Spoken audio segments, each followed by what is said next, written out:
શું છે જગદીશ? ગુજરાતમાં અચાનક વધી ગઈ છે ગરમી. ગરમીનો પારો 40 ડિગ્રીને પાર પહોંચી ગયો છે અને હવામાન વિભાગની આગાહી છે કે હજુ પણ આગામી 3 દિવસ સુધી ગરમી આવી રીતે જ કહેર મચાવશે. ગુજરાતમાં સડસડાટ ગરમી વધી જતા લોકોની મુશ્કેલીઓ પણ વધી ચૂકી છે અને હજુ પણ આગામી 72 કલાક સુધી તાપનું ટોર્ચર સહન કરવું પડશે. સૌરાષ્ટ્રથી લઈને કચ્છ, ઉત્તર ગુજરાતથી મધ્ય ગુજરાતમાં હાલ તાપનું ટોર્ચર જોવા મળી રહ્યું છે.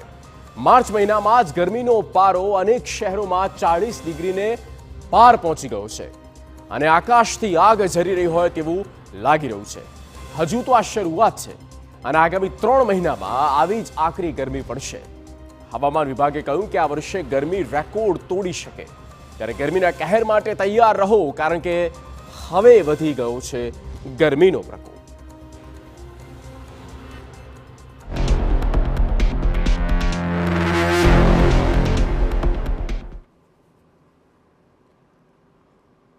તો 24 કલાકમાં ગરમીનો પારો 2 થી 3 ડિગ્રી વધી ગયો છે. અમદાવાદમાં જ્યાં ગરમીનો પારો 40 ડિગ્રીને પાર પહોંચ્યો છે, હજુ પણ આગામી 3 દિવસ સુધી ગરમીથી સાવચેતી રાખવાની જરૂર છે, કારણ કે ગરમી કહેર મચાવશે. આગામી 72 કલાક ગરમીથી કોઈ રાહત મળવાની શક્યતાઓ નથી. રાજ્યના મહાનગરોમાં 40 થી 42 ડિગ્રીની વચ્ચે તાપમાન રહી શકે છે.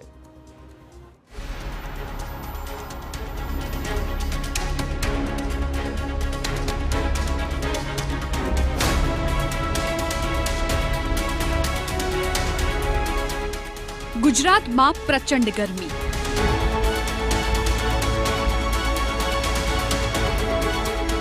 હીટવેવથી હાહાકાર.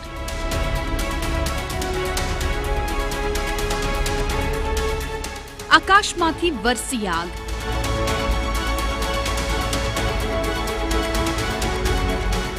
પાંચ શહેરોમાં 40 ડિગ્રીથી વધુ તાપમાન.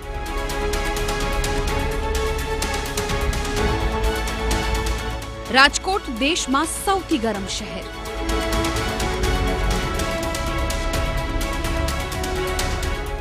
ત્રણ દિવસ સાવધાન ગુજરાત. ઉનાળાની શરૂઆત થતાની સાથે જ ધોમધખતા તાપનો સામનો કરવાનો વારો આવ્યો છે. હવામાન વિભાગની આગાહી પ્રમાણે જ હાલ રાજ્યના અલગ અલગ શહેરોમાં ગરમીએ તેનું રૌદ્ર સ્વરૂપ બતાવવાની શરૂઆત કરી દીધી છે. અચાનક ગરમી વધતા લોકોની મુશ્કેલી વધી રહી છે. હવામાન વિભાગની આગાહી છે કે આગામી 3 દિવસ સુધી રાજ્યમાં ખૂબ જ આકરી ગરમી રહેશે. સૌરાષ્ટ્ર, કચ્છ અને उत्तर गुजरात માટે गर्मी आगाही है. अभी हमारा जो हीट वेव वार्निंग अभी सौराष्ट्र कच्छ वो एडजॉइनिंग जो नॉर्थ गुजरात रीजन है, इसके लिए हीट वेव वार्निंग अगले 3 दिन तक दिया गया है. मेनली जो डिस्ट्रिक्ट इसमें आएगा आपका सौराष्ट्र में आपका आएगा बनासकांठा, सौराष्ट्र में आपका आएगा तो आपका कच्छ आएगा, सुरेंद्रनगर, राजकोट, पोरबंदर, जूनागढ़, मोरबी, अमरेली, गिर सोमनाथ एंड कच्छ. ગરમીનો પારો બેફામ રીતે ઉંચકાયો છે. ખાસ કરીને રાજકોટ શહેરમાં તો ગરમીએ ભૂક્કા કાઢી નાખ્યા. રવિવારે રાજકોટ દેશનું સૌથી ગરમ શહેર રહ્યું હતું. રવિવારે આખા દેશમાં સૌથી વધુ ગરમી રાજકોટમાં પડી હતી. 41.1 ડિગ્રી સાથે રાજકોટ સૌથી ગરમ શહેર રહ્યું હતું, જ્યારે વ્યારામાં 40.8 ડિગ્રી, મોરબીમાં 40.7 ડિગ્રી, સુરેન્દ્રનગરમાં 40.5 ડિગ્રી અને ભુજમાં 40.4 ડિગ્રી નોંધાઈ હતી. રાજ્યમાં ઉનાળાની શરૂઆતમાં જ હવામાન વિભાગે યલો એલર્ટની વોર્નિંગ આપી દીધી છે. આગામી 3 દિવસ દરમિયાન રાજ્યના અનેક જિલ્લાઓમાં હીટ વેવની આગાહી કરવામાં આવી છે. ત્યારે આ સિઝનમાં અમદાવાદનું તાપમાન 38 ડિગ્રીને પાર થઈ ગયું છે. એએમસીએ પણ ગરમીને જોતા તૈયારીઓ શરૂ કરી દીધી છે. અમદાવાદમાં યલો એલર્ટ આપવામાં આવ્યું છે, ત્યારે અલગ અલગ જગ્યાઓ પર ઠંડા પીણા, શેરડીનો રસ હોય કે પછી સિકંજી લોકો પીવાનું વધુ આગ્રહ રાખી રહ્યા છે. તો બીજી તરફ જોઈએ તો કોર્પોરેશન દ્વારા સિકંજી, શેરડીના રસ તેમજ જે ખાદ્ય પ્રકારનો જે બરફ આવતો હોય છે તેનું ચેકિંગ પણ હાથ ધરવામાં આવ્યું છે.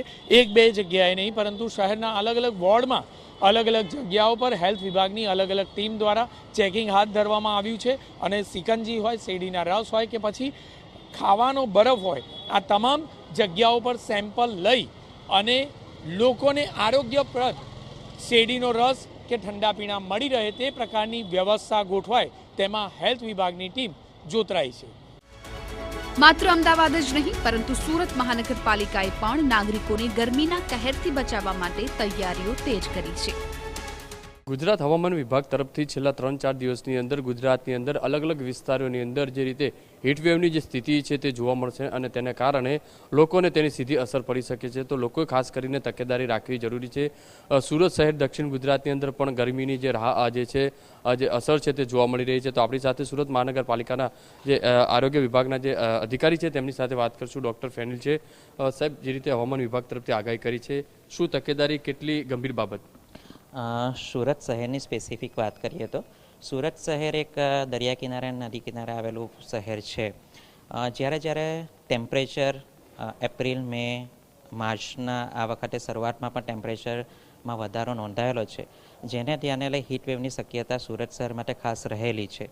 કારણ કે સુરત શહેર કોસ્ટલ સિટી છે, એટલા માટે જો ટેમ્પરેચર 37 હોય તો જે એકચ્યુઅલ ટેમ્પરેચર છે અને ફીલ લાઇક જે ટેમ્પરેચર છે એમાં હ્યુમિડિટી અથવા ભેજ હોવાને કારણે સુરત શહેર માટે હંમેશા હીટવેવ માટે શક્યતાઓ રહેલી હોય છે.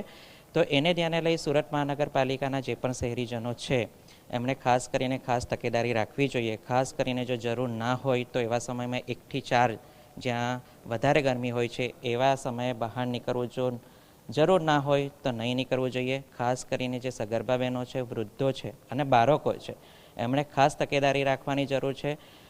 કારણ કે જો વધુ ગરમીનો એક્સપોઝર થાય તો ખાસ કરીને જે ગરમીના લક્ષણો હોય, ધારો કે શરીરમાં દુખાવો થાય છે, બેચેની થાય છે, માથું દુખે છે, ઉલટી ઉપકા આવે છે કે ગભરાપણ જેવું થાય છે, તો આવા સંજોગોમાં તાત્કાલિક જે સુરત મહાનગરપાલિકા સંચાલિત શહેરી આરોગ્ય કેન્દ્ર છે અથવા તો સરકારી સિવિલ હોસ્પિટલ છે, સ્મીમેર હોસ્પિટલનો તાત્કાલિક સંપર્ક કરવો.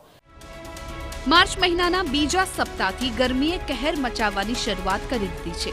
હજુ આગામી 3 દિવસ સુધી આવી જ આકરી ગરમી પડશે.